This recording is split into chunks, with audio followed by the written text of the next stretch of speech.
दोस्तों, जैसा कि आप जानते हैं कि पहले जो चुनाव होते थे वो सब बैलेट पेपर पर होते थे, लेकिन अब जो बड़े बड़े चुनाव हैं वो ईवीएम से होने लगे हैं। यहाँ पर दोनों बातों को समझना है। पहले ये समझना है कि आखिर बैलेट पेपर से चुनाव अब क्यों नहीं होते हैं, क्योंकि बैलेट पेपर से जब चुनाव होता था, बैलेट पेपर को गिनने में बड़ी दिक्कत होती थी, वोटों की गिनती में काफ़ी समय लगता था और उसमें तमाम प्रकार की धांधली भी हो जाया करती थी, ऐसी संभावना रहती थी। इन्हीं सब चीज़ों को दूर करने के लिए अब निर्वाचन आयोग ने ईवीएम का प्रयोग किया है। अब ईवीएम से चुनाव होता है। ईवीएम से चुनाव क्यों होता है इसको भी हमें जानना आवश्यक है। ईवीएम से चुनाव कराने में 2-3 प्रकार की सरलता आ जाती है। एक तो मत की गणना में आसानी हो जाती है और दूसरा धांधली का कोई चांस नहीं बचता है। पहले लोग धांधली का, बेईमानी का आरोप लगा दिया करते थे, तो अब ऐसा कोई संभावना नहीं बची हुई है। तो इन्हीं सब चीज़ों को मद्देनज़र रखते हुए ईवीएम से चुनाव होता है।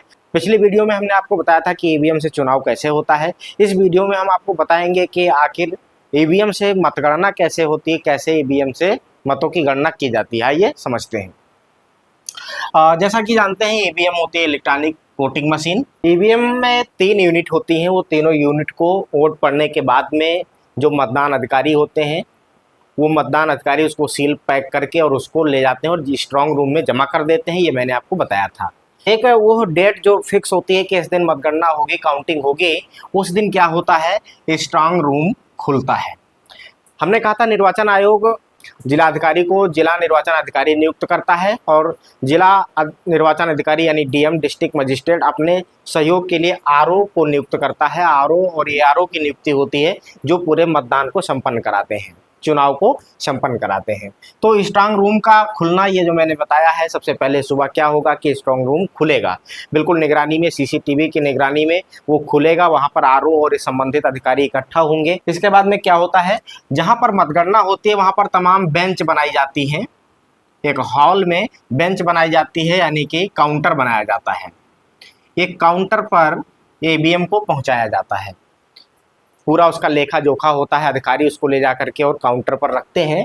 और उसके बाद में क्या होता है, वहाँ के जो प्रत्याशी हैं, एजेंट हैं, उन सबको इकट्ठा बुलाया जाता है और बुलाने के बाद में उनके सामने ईवीएम को खोला जाता है। जो बक्सा होता है, उस बक्से को खोला जाता है जिसमें ईवीएम पैक रहती है। और उसके बाद में मशीन को ओपन किया जाता है। मशीन को जो ओपन किया जाता है तो क्या होता है कि उसमें तमाम प्रकार के लाक होते हैं। वो सारे लाक की निगरानी की जाती है।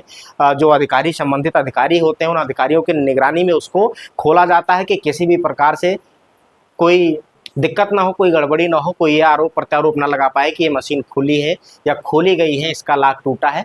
हाँ, यद्यपि ऐसा कोई चांस होता नहीं, इतने बिल्कुल ढंग से उसको लॉक किया जाता है कि दोबारा खुल नहीं सकता है, ये बिल्कुल सुरक्षित रहती है। तो उस मशीन को प्रत्याशी और एजेंट के सामने उसको खोला जाएगा, चाहे एजेंट हो या प्रत्याशी हो, कोई हो, और अधिकारी वहाँ रहते हैं। वो अधिकारियों के सामने इसको खोला जाता है और कुछ कागजात होते हैं, उन कागजात पर दस्तखत बनाया जाता है। सारे कागजात कंप्लीट किए जाते हैं। अब क्या होता है, मशीन को जब ओपन किया जाता है, मशीन को खोला जाता है, तो उसमें क्या निकलता है, कुछ कागज निकलते हैं।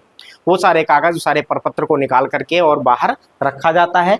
इसके बाद वोट मिलान किया जाता है। उस कागज में जिस पोलिंग बूथ से वो मशीन आई हुई है उससे संबंधित सारी जानकारियाँ उस कागज में रहती हैं और उसको देखा जाता है, मिलान किया जाता है। और इसके बाद में जो मशीन होती है, मशीन में जो वोट होते हैं, वोट की जो संख्या होती है, वो संख्या का मिलान जो है कागज से किया जाता है। कागज वगैरह का जब मिलान हो जाता है, कागज पर पत्र का जब मिलान हो जाता है, तब क्या होता है, रिजल्ट बटन को दबाया जाता है। रिजल्ट बटन को दबाने पर उस मशीन में पड़े सभी मतों की संख्या दिखाई दे जाती है। किस पार्टी को कितने मत मिले हैं, ये जानकारी हो जाती है। इसके बाद में उस संख्या को नोट करके आगे के अधिकारी को प्रेषित कर दिया जाता है, क्योंकि एक ईवीएम से तो पूरे लोकसभा क्षेत्र या विधानसभा क्षेत्र का रिजल्ट आ नहीं जाता है। तमाम मशीनों के अंदर पड़े मतों की गणना करनी रहती है। इसलिए एक अधिकारी होता है, वो अधिकारी सारे मतों को एक जगह काउंट करता है और ऐड करता जाता है। पूरी टीम होती है, वो सारे प्रत्येक प्रत्याशियों के वोटों को जोड़ते जाते हैं, मिलाते जाते हैं, इंक्लूड करते जाते हैं। जो जो मशीनों का परिणाम आता जाता है वो उसमें जोड़ते जाते हैं और इस स्थिति को कहते हैं रुझान आना। आपने सुना होगा रुझान आ रहा है, रुझान आ रहा है। तो ये सब रुझान आने का मतलब ये है कि किस पार्टी के कैंडिडेट को कितना मत मिल रहा है, इसकी जो घोषणा होती रहती है समय समय पर, उसे ही कहते हैं रुझान आना। तो इस तरह से प्रक्रिया लंबी होती है। देर शाम तक भी वोटों की काउंटिंग चलती है, जब तक अंतिम मशीन का वोट फाइनल नहीं हो जाता है, गिन नहीं जाता है, तब तक के लिए पूरी तरह से प्रत्याशी के हार जीत की घोषणा नहीं की जाती है। जब उस लोकसभा क्षेत्र या विधानसभा क्षेत्र की सारी मशीनों का वोट गिन जाता है, काउंटिंग हो जाती है, रिजल्ट आ जाता है, तब जो चुनाव अधिकारी होते हैं वो खासकर आरओ घोषणा करता है कि किस प्रत्याशी की जीत हुई है, किस प्रत्याशी की हार हुई है।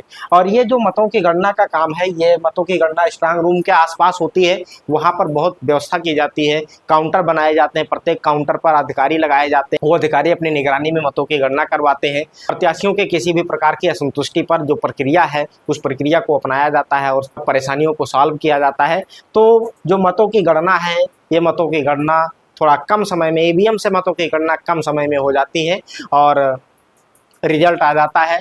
तो इस तरह से मतों की गणना होती है और मतों की गणना के बाद में अधिकारी रिजल्ट को घोषित करते हैं। कौन प्रत्याशी जीता, कौन हारा, इसकी उद्घोषणा होती है। बाकायदा लाउड स्पीकर लगे होते हैं, उस लाउड स्पीकर में अनाउंस किया जाता है और जो विजयी प्रत्याशी होता है उसको तुरंत प्रमाण पत्र दिया जाता है। वो प्रमाण पत्र सीसीटीवी कैमरे की निगरानी में होता है। यानी जितनी भी गतिविधियां होती हैं वो सारी सीसीटीवी कैमरे की निगरानी में होती हैं।